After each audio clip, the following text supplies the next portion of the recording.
하나님 말씀은 로마서 11장 13절에서 16절입니다. 내가 이방인인 너희에게 말하노라. 내가 이방인의 사도인 만큼 내 직분을 영광스럽게 여기노니 이는 혹 내 권력을 아무쪼록 시기하게 하여 그들 중에서 얼마를 구원하려 함이라. 그들을 버리는 것이 세상의 화목이 되었거든 그 받아들이는 것이 죽은 자 가운데서 살아나는 것이 아니면 무엇이리요? 제사하는 처음 익은 곡식가루가 거룩한즉 떡덩이도 그러하고 뿌리가 거룩한즉 가지도 그러하니라. 아멘. 이방인의 구원, 나의 구원이라는 제목으로 하나님 말씀 전하겠습니다.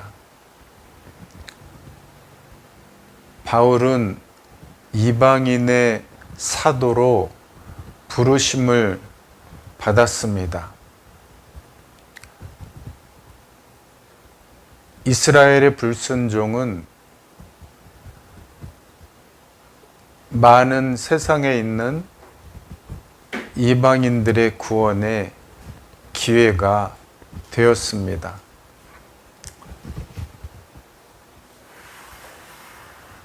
먼저 된 자가 나중되고 나중된 자가 먼저 되리라. 이 본문의 말씀과 어떻게 보면 직접적인 말씀은 아니겠지만 그래도 우리가 이 말씀에 비추어 보면 먼저 신앙생활을 시작하였다가 지금은 교회에서 온데간데 없는 분들, 아니면 먼저 믿는 분들이 있었지만 하나님의 온전한 사랑을 지키지 못하여 교회에서 출석은 하나 하나님의 사랑에서 멀어진 사람이 아닌가 하는 생각도 해봅니다. 우리는 하나님께 부르심을 받은 대로 먼저 된 자도 하나님께 충성하여 나중에 믿은 사람들이 교회에 와도 그분들에게 여전한 선한 영향력을 끼쳐서 나도 저분처럼 이렇게 신앙생활을 해야 되는구나, 하나님을 사랑해야 되는구나 하는 본을 끼치는 성도들이 우리 모두가 되어야 하겠습니다. 이스라엘 나라는 하나님께 크게 사랑을 받았지만 하나님의 사랑을, 예수 그리스도의 사랑을 거부하고 하나님을 떠났습니다. 그로 인해서 세상 사람들이 구원을 받게 되는 기회가 있게 되었다 하는 말씀입니다. 13절에 내가 이방인인 너희에게 말하노라. 내가 이방인의 사도인 만큼 내 직분을 영광스럽게 여기노니. 바울은 두 가지 감사를 하고 있습니다. 내가 이방인의 사도로 부르심을 받았다. 너무나 감사한 일이다. 또 한 가지는 이방인의 사도로 부르심을 받았고 또 그와 동시에 이스라엘을 구원하시는 사도로 부르심을 받았다. 이 말씀이 14절로 이어집니다.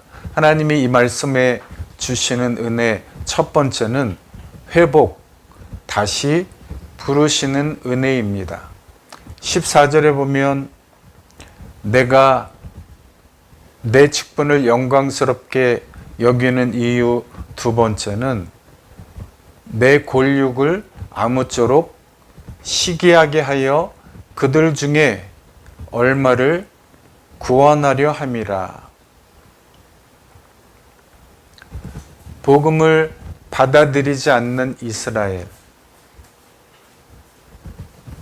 그래서 이방인들이 구원을 받는 것을 보고 좋은 자극을 받아서 시기하게 하여서 그들 중에 하나님께로 돌아오게 하는 역할을 사도 바울이 일정 부분 담당하게 된 것을 감사하고 있다는 내용입니다. 15절에는 그들의 바라는 것이 세상의 화목이 되거든. 유대인들이 완악하여서 주님을 믿지 않았다. 이로 인해 이방인들의 구원을 받아서 주님의 백성이 되었다 하는 말입니다. 15절 두 번째 구절에 그 받아들이는 것이 죽은 자 가운데서 살아나는 것이 아니면 무엇이리요? 무슨 뜻입니까? 나중에 유대인들이 주님께로 돌아오는 것은 말 그대로 하나님이 그들이 하고자 하는 대로 무관심하게 그저 내버려 두셨지만, 그래서 죽은 자와 같은 사람들이었지만 그들이 하나님께로 다시 돌아오게 되는 것은 죽었다가 다시 살아나는 것과 같은 놀라운 기적과 같은 일이다 하는 말씀입니다.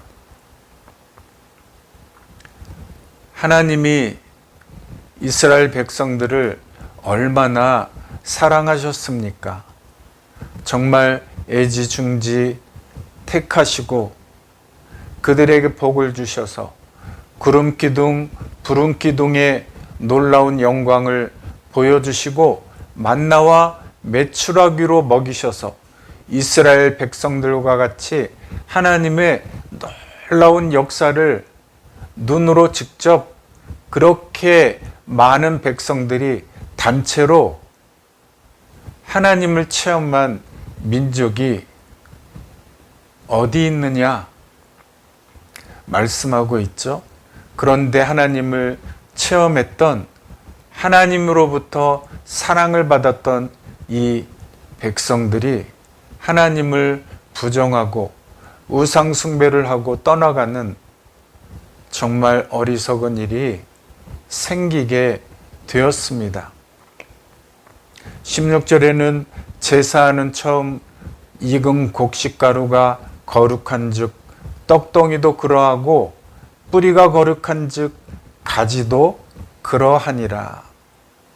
내가 택한 처음 익은 곡식가루, 이스라엘 백성들이 너무나 귀하다. 하나님 마음에 여전히 이스라엘 백성들이 마음에 남아있다는 말씀입니다. 하나님은 이스라엘 백성들을 여전히 기다리고 계시죠. 누가복음 15장에 탕자가 아버지께로 돌아오기를 바라셔서 마을 입구에 서서 언제까지나 아들을 기다리시는 하나님의 심정을 나타내주고 있지 않습니까? 이스라엘 백성들뿐만 아니라 하나님은 잃은 양들을 여전히 기억하시고 그들이 주님께로 다시 돌아오기를 기다리십니다. 언제까지? 그들의 생명이 보장되어서 주님을 다시 선택하고 주님께로 돌아오기를 기다리고 계십니다.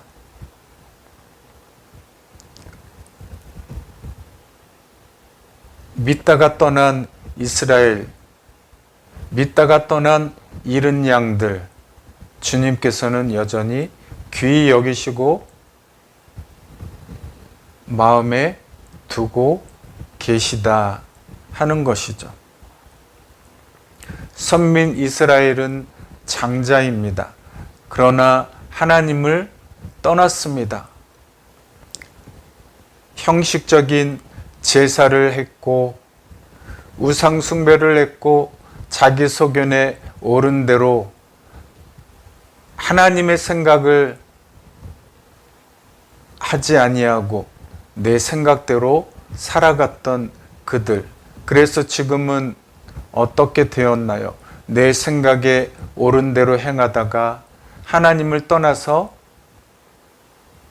세상의 맛을 보고 하나님께로 여전히 돌아오지 못하는 잃은 양들을 보면 그의 영혼이 천국에 가지 못한다면 얼마나 하나님께서 안타까워 하시겠습니까? 참 감람나무 장자 이스라엘이 11장 20절에 보면 그들은 믿지 아니함으로 꺾였다. 꺾인 이스라엘이 회복되는 방법 23절에 불신앙만 버린다면 다시 꺾였던 가지지만 접붙임을 받게 하신다. 접붙이실 능력이 하나님께 있다 말씀하고 계십니다. 돌아오기만을 기다리시는 하나님, 돌아오기만 하면 즉시 접붙임을 받아 구원해 주실 것이다 말씀하고 있습니다. 하나님의 크신 사랑을 보여주고 계시죠. 우리는 이 잃은 양들을 위해서 돌아오기를 기도해야 합니다. 하나님이 그것을 원하시죠. 우리의 입술을 열어서 주님, 내 형제가, 내 부모님이, 내 친구들이 떠나갔는데 그들이 돌아오게 하여 주시옵소서.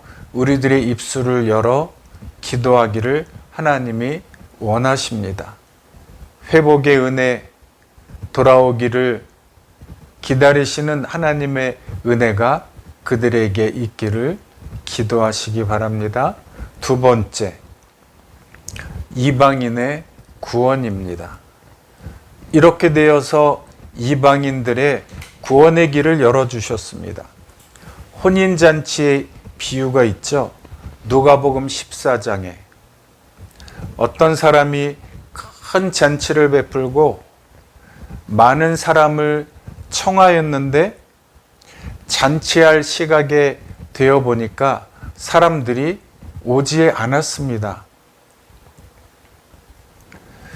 그 종을 보내서 어떻게 됐는지 알아보라 했더니 그들 중에 한 사람, 나는 밭을 샀는데 아무래도 밭에 나가봐야 되겠다.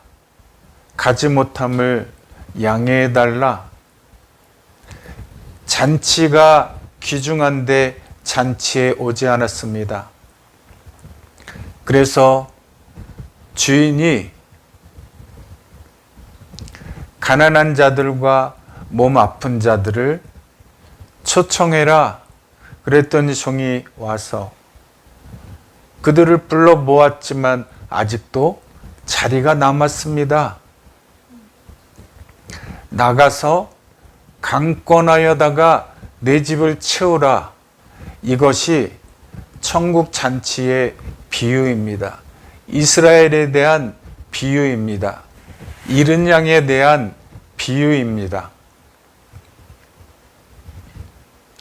토기장이 하나님은 때를 정하시고 쓰시고 버리시고 우리의 모든 생사와 복을 주장하시는 하나님이십니다.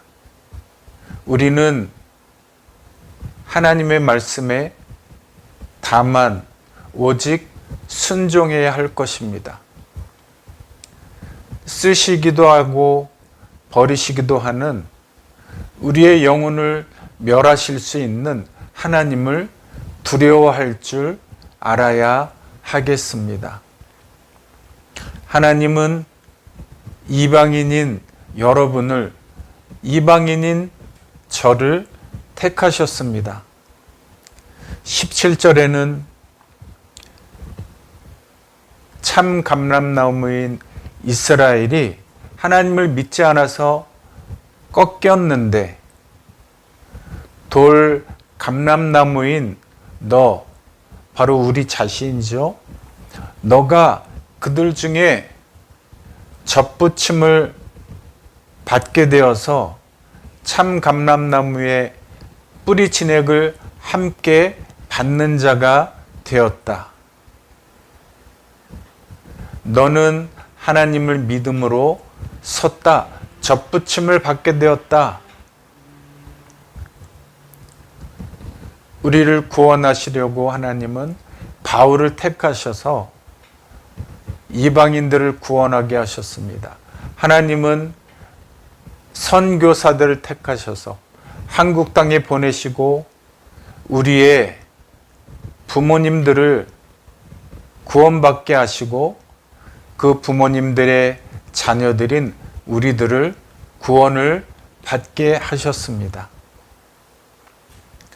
이스라엘을 돌아오게 하시고 이방인들을 구원하게 하시는 하나님의 크신 섭리가 있으셨기 때문에 우리가 하나님을 믿게 되었습니다. 나에게까지 구원의 은혜를 맛보게 하신 하나님께 늘 감사하며 사시기 바랍니다. 세 번째, 겸손입니다. 기억할 것은 높은 마음을 품지 말고 도리어 두려워하라 말씀하십니다. 왜 그렇습니까? 21절에 보면 하나님이 원가지들도 아끼지 아니하셨은즉, 다시 말하면 아끼지 아니하셨다면 너도 아끼지 아니하시리라. 먼저 믿은 사람들이 하나님을 떠났기 때문에 가지를 꺾이게 되게 두셨다면 너도 하나님을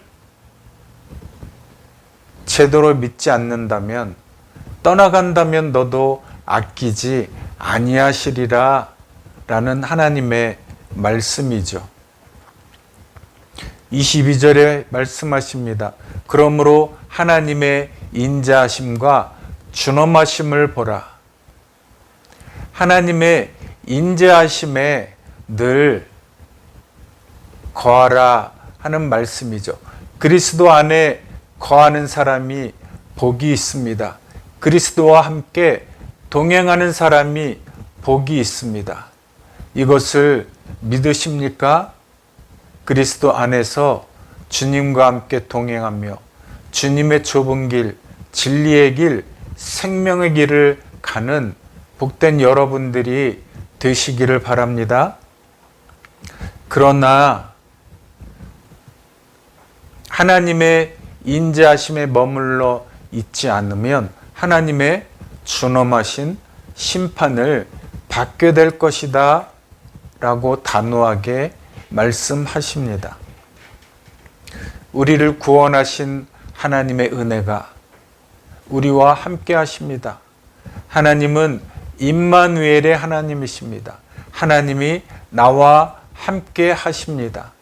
나와 함께 하셔서 내가 사망의 음침한 골짜기로 가도 그 속에서도 함께 하시고,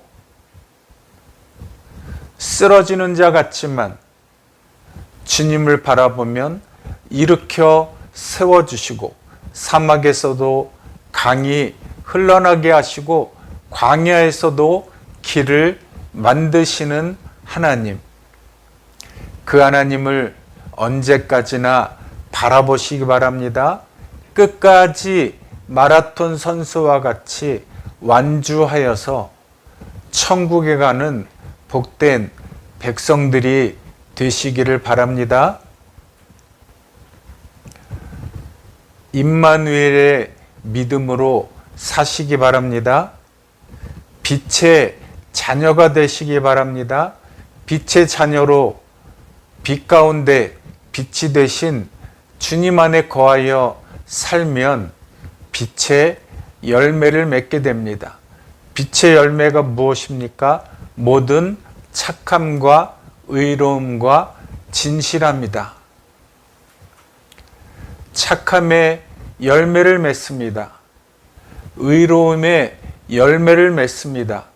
진실함의 열매를 맺게 될 것입니다. 성령의 열매와 더불어 빛의 열매를 맺게 되시는 신실한 그리스도 안에 백성들이 되시기를 바랍니다. 하나님은 이스라엘의 구원을 기다리고 계십니다. 하나님은 잃은 양들을 여전히 기다리고 계십니다. 이 시대의 또 다른 이스라엘, 이 시대의 또 다른 어린 양들,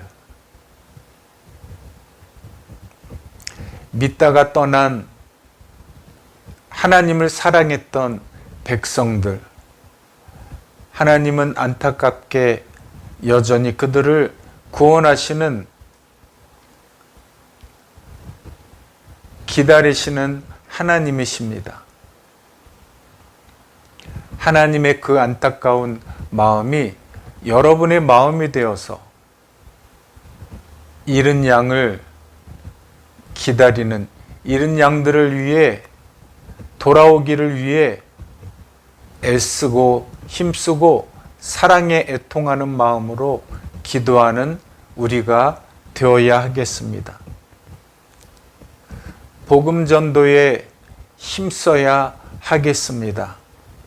동시에 잃은 양이 주님께로 돌아오도록 우리는 기도하는 사명을 받았습니다. 그들이 주님께로 돌아올 수 있도록 작은 불꽃이 됩시다. 주님을 바라보십시다. 주님의 그 사랑을 잘 깨달아 그 사랑을 가지고 안타까운 마음으로 그들이 돌아오기까지 기도하는 우리가 됩시다. 조지 뮬러가 안타까운 마음으로 친구들을 위해 기도했는데 마지막 한 사람을 남겨두고 그만 죽고 말았습니다. 결국에는 조지 뮬러의 장례식장에 찾아와서 그 친구도 하나님을 믿게 되었습니다. 포기하지 아니하면 이렇게 하나님은 잃은 양을 구원해 주십니다. 하나님을 향하여 두 손 들고 안타까운 마음으로 잃은 양을 위해 기도하여 그들도 주님을 믿게 되어 구원받게 되는 놀라운 구원의 역사를 이루게 되시기를, 합력하여 선을 이루게 되시기를 주님의 이름으로 축원합니다. 아멘.